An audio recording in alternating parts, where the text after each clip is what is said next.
Well, we've been talking about how to graph quadratic equations, and in the previous video we looked at how to do it if it was already in its vertex form. More than likely we encounter quadratic equations though that are in this general form right here, ax squared plus bx plus c.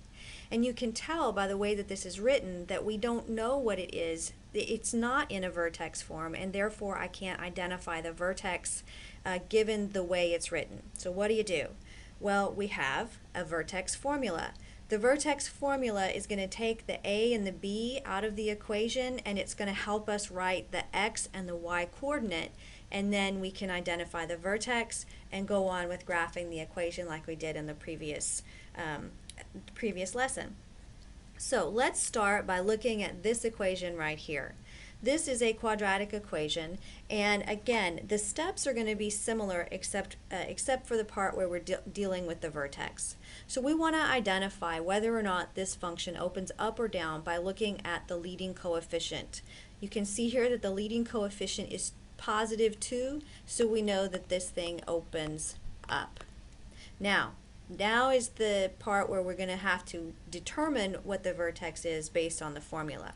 So I'm going to scroll up here. You can see what the vertex formula tells us. It says that the x coordinate comes from the formula negative b over 2a. So let's go ahead and we're going to substitute in a negative b over 2a using negative 7 as b. So it's a negative of negative 7 divided by 2 times a, which is a 2.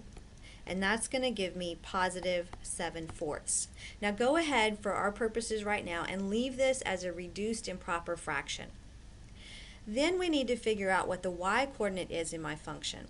Now this is written in function notation because what it means is I am going to evaluate my function for x. I just determined that x is 7/4.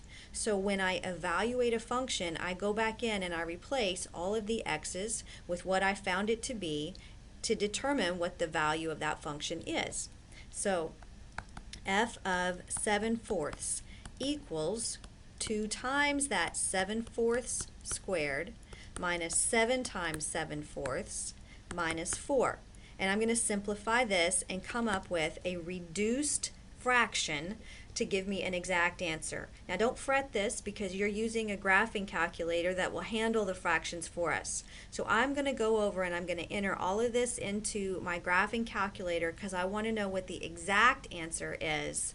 I want to know what that exact answer is in case that's the answer that's being asked for me on the computer. Okay, so what I've done, I have my calculator screen over here, and ignore my little floaty circle you see because they're separated.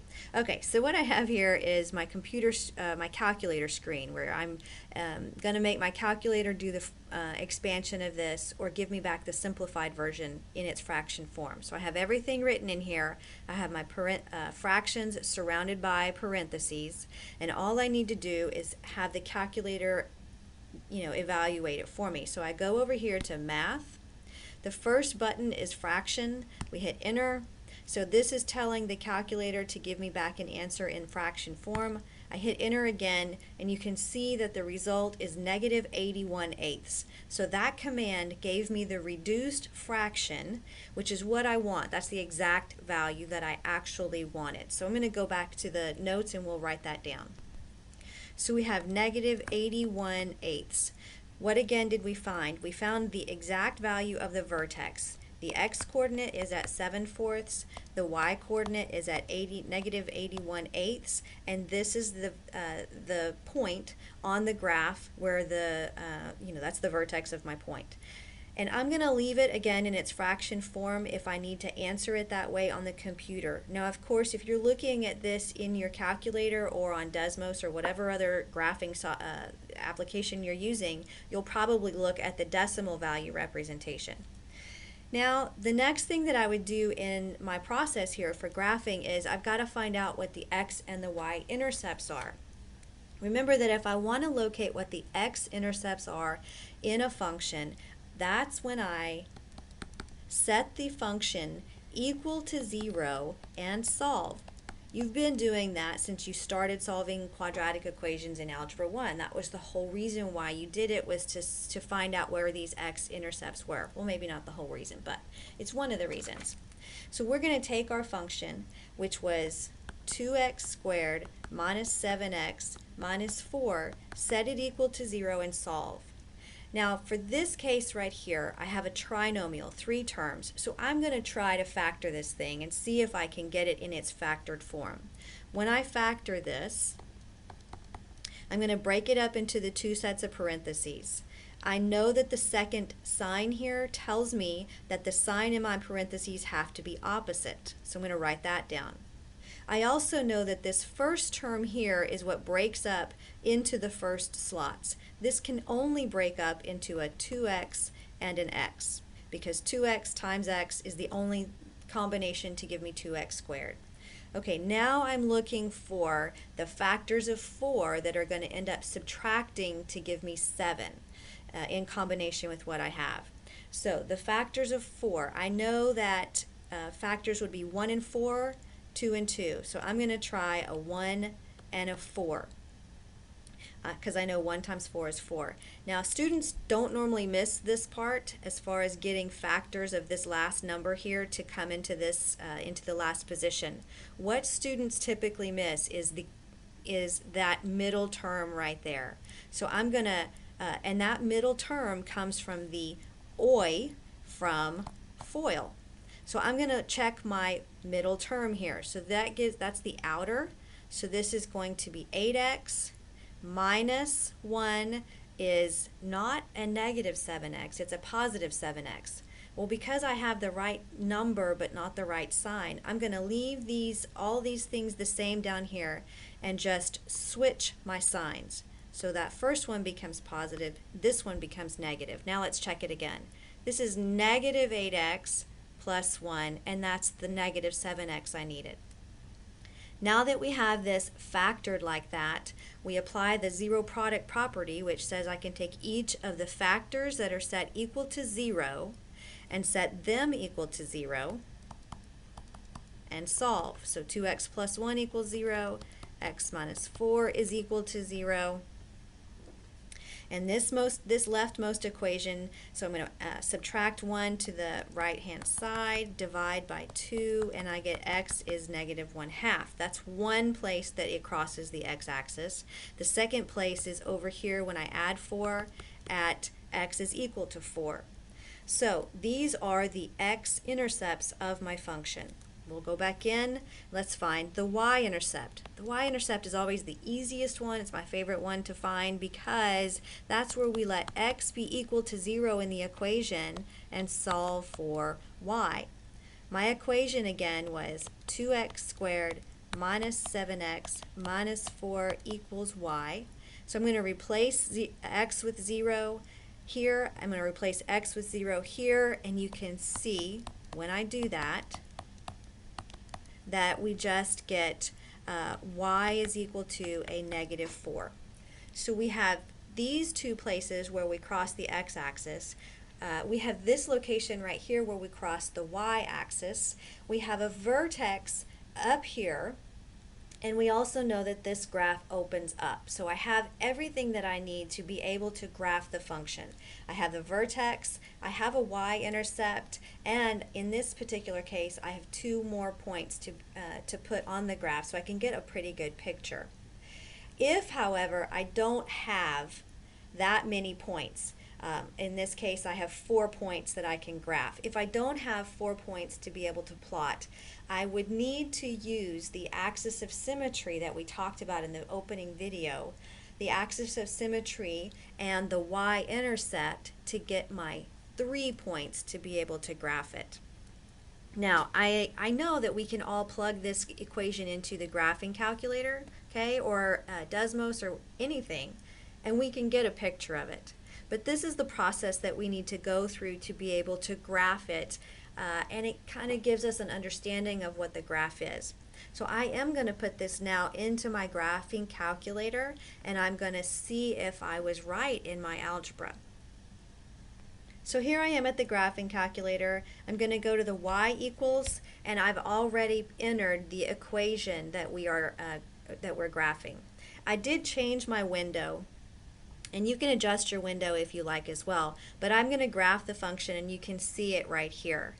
Now if I want, I also want to verify that the x-intercepts that are located in my picture, the y-intercept that's here on the graph, and my vertex, I want to verify that all of those things are the same thing as what I calculated. So let's spend just a few minutes doing some calculations here. Starting with the minimum value, right? I have a minimum value of this vertex located here. To find that on my graphing, using my graphing calculator, I'm going to do second trace, and there's a minimum option. I'm going to do second trace 3. You can see here that my cursor is right there in X. Now what I have to do for the calculator is give a left bound, and then I have to do it again and give a right bound. The left bound, what it's referring to is I need to be on the left side of where I think the vertex is. And I'm already there, so I click enter. Now it wants to know where is the right bound. And by the way, you see this little arrow up here? It's telling me that this is the left bound. That's where I chose it, anywhere on the left side. So I'm going to click, and I've got to use the arrow button, and I'm going to move over to the right side of the vertex. Okay, it takes a long time on this calculator on my computer to actually move that point from the left to the right, and I didn't want to make you wait. Just so long as I am on the right side of where I think the vertex is, I can stop. I hit enter, and you can see the line over here indicating the right bound. Now it's asking you for a guess. You don't want to make a guess, you want the calculator to tell it to you, so you hit enter one more time, and here it's telling me the minimum value of my quadratic is occurring at 1.75 for the x value and negative 10.125 for the y value. Now we can go back and we can see that that value, that 1.75, if you were to find the decimal value for your vertex that we just calculated, that is in fact the actual vertex that we found. Now another thing we want to look for on our calculator could be the y-intercept. When I'm looking for the y-intercept, I can do this. There's many different methods for you to be able to find both the x's and the y-intercepts. I'm going to show you one that I kind of use. So I'm going to go over here again to second trace, and I'm going to choose this this right here, number 2 for 0. No, I'm not. I'm sorry. I'm going to choose value. I'm going to choose value. I think that one's going to work better for me for right now. If I want to know where the y-intercept is, the y-intercept occurs when x is equal to 0. So here, this option only is going to let you input x values, and it'll return the y value. So if I enter a 0 in, you can see it gave me back that this y-intercept occurred at 0, -4, which is what we calculated algebraically. Now the last thing I want to be able to verify are the x-intercepts. Again, there's multiple ways to do it, but I'm going to go to second trace, and I'm going to talk about the zeros. This function right here, the 0 option, is talking about the zeros of the function, which are the things that occur here, which are the x-intercepts. Again, it's asking me for my left bound. What I have to do is I have to move my arrow along the graph so that it is going to be on the left side of that x-intercept. So again, without making you, so you can see me moving my arrow, without making you wait for that, I'm just going to go ahead and do it. Oh, well, it was a lot faster than I thought. Let's see if it stops. Yeah, it stopped right there, so I'm going to hit enter. And it's going to be on the left side of where my x-intercept is. Now I have to arrow over to where I'm on the right side of where that x-intercept is, and then you hit enter again. See if it's going to stop for us. I was overzealous. There we go. Now it stopped. I'm on the right side. Again, it's asking me for a guess. Nope, that's not going to happen. So you hit enter again, and it gives you back that the zero of the function, which is the x-intercept, it is what we solved for, is occurring at negative 0.5, which is what we said. It is at negative 1/2. Okay, and then you could do the same process again for this x-intercept that's over here. You just would move the arrow over and get it to be on the left side of your x-intercept. Arrow again until you're on the right bound or the right side of your intercept. Hit enter and then enter one more time, and it'll return that value. So that's how we are going to graph our quadratic when it's in the general form.